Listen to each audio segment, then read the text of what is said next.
ఢిల్లీలోని భారత పార్లమెంటు వద్ద హై టెన్షన్ నెలకొంది. ఓటర్ జాబితా గందరగోళంపై విపక్ష ఎంపీలు తలపెట్టిన ర్యాలీ ఉద్రిక్తతకు దారితీసింది. పోలీసులతో ఇండియా కూటమి ఎంపీలు వాగ్వాదానికి దిగారు. రాహుల్ గాంధీ, ప్రియాంక గాంధీ, అఖిలేష్ యాదవ్, సుప్రియా సూలే సహా ఆందోళనకు దిగిన ఎంపీలను అదుపులోకి తీసుకున్నారు పోలీసులు.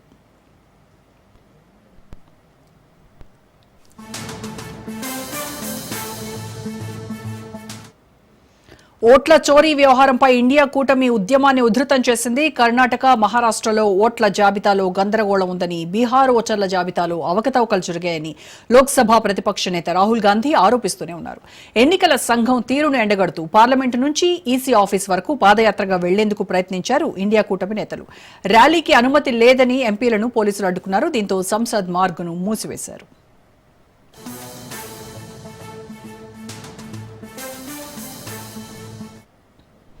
మరోవైపు విపక్షాల విమర్శలను ఈసీ తప్పుపట్టింది. రాహుల్ విశ్లేషణను అర్థం లేనిదిగా అభివర్ణించింది ఎన్నికల సంఘం.